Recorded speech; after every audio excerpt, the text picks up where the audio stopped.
ஓம் சாந்தி.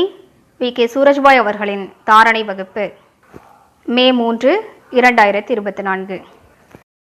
ஸ்தூலமான இந்த உலகிலிருந்து அவ்யக்தமான நிலையை நோக்கி முன்னேறக்கூடிய அனைத்து பயணிகளுக்கும் பன்மடங்கு வாழ்த்துக்கள். நாம் முழுமையான அவ்யக்த நிலையை அடைய வேண்டும். பலருக்கும் அவ்யக்த நிலை என்றால் என்ன என்ற கேள்வி இருக்கிறது. அவ்யக்த நிலை என்றால் தன்னைத்தான் இந்த பௌதீக உடலின் உணர்விலிருந்து விலகிய நிலையில் அனுபவம் செய்வது. அதன் மூலம் இந்த உலகாயத கவர்ச்சிகள் எல்லாம் முடிவடைந்து விடுகின்றன. நாம் ஈஸ்வரிய ரசனையில் மூழ்க துவங்குகின்றோம். இதுவே அவ்யக்த நிலையாகும். எந்தளவிற்கு நாம் பாபா சொல்லக்கூடிய நினைவுகளில் மூழ்கியிருப்போமோ, ஈஸ்வரிய ரசனையில் நிலைத்திருப்போமோ, அவை அனைத்தும் அவ்யக்த நிலையே ஆகும். எந்தளவிற்கு நாம் சுயமரியாதையில் நிலைத்திருப்போமோ, 5 சொரூபங்களை பயிற்சி செய்து கொண்டிருப்போமோ, பரிஷ்தா சொரூபத்தில் நிலைத்திருப்போமோ, இவை அனைத்துமே நம்மை அவ்யக்தமானவராக ஆக்கக்கூடிய விஷயங்களே ஆகும். நாம் பாபா கூறியிருக்கக்கூடிய எந்த பயிற்சியை செய்தாலும் அவ்யக்த நிலையை நோக்கி முன்னேறி கொண்டே செல்கிறோம். எனவே அனைவரும் மனப்பூர்வமாக ஆர்வத்தோடு பயிற்சியில் ஈடுபடுவோம். நான் அவசியம் அவ்யக்த நிலையை அடைய வேண்டும். அநேக சேவை செய்திகளை கேட்கும்போது நாம் வெளிப்பாட்டின் காலகட்டத்தில் நுழைந்து கொண்டிருக்கிறோம் என்பது தெளிவாகிறது. பாபாவினுடைய மகான் ஆத்மாக்களும் வெளிப்படுவார்கள். அவரது சத்தியமான ஞானமும் வெளிப்படும். தற்காலத்தில் ஒரு மிகப்பெரிய சாது ஒருவர் பகவான் பெயர் உருவத்திற்கு அப்பாற்பட்டவர் அல்ல என்றே கூறிவிட்டார்.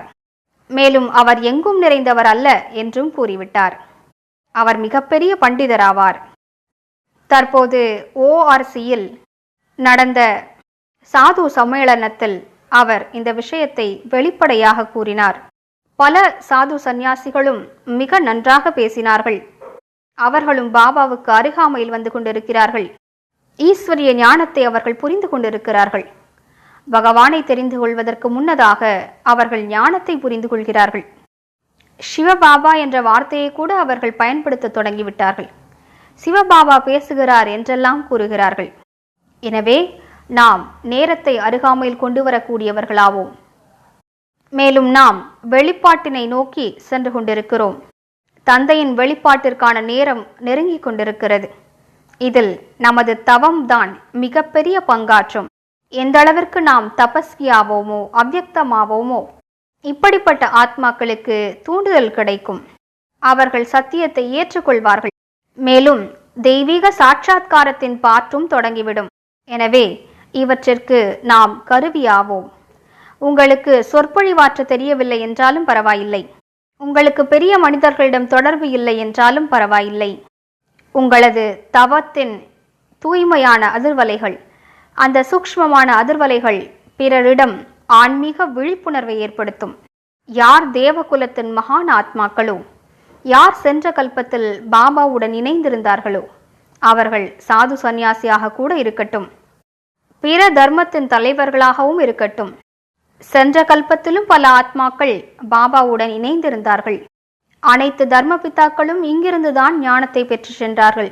பகவானிடமிருந்துதான் அனைவரும் ஞானத்தின் அஞ்சலியை பெற்றார்கள். அவர்கள் மீண்டும் வந்து விடுவார்கள்.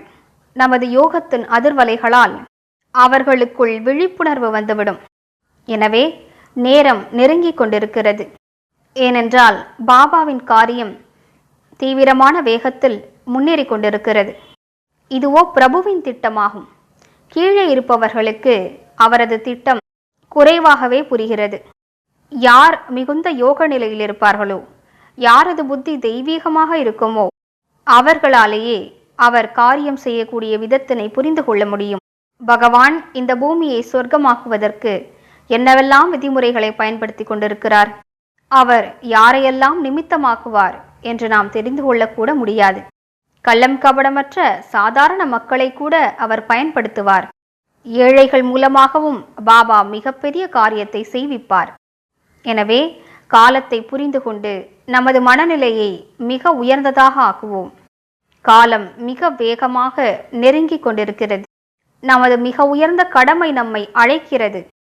நீங்கள் அனைவரும் அறிவீர்கள், யோகி ஆத்மாக்கள், தூய்மையான ஆத்மாக்கள், மகான் ஆத்மாக்கள் தான் இப்போது இந்த உலகிற்கு நன்மை செய்ய முடியும். எனவே இந்த மகான் காரியத்தில் ஈடுபட்டு விடுவோம். அப்போது சுயத்திற்கும் நன்மை, அநேக ஆத்மாக்களுக்கும் நன்மை, மேலும் தந்தையின் பெயரும் வெளிப்படும். ஓம் சாந்தி.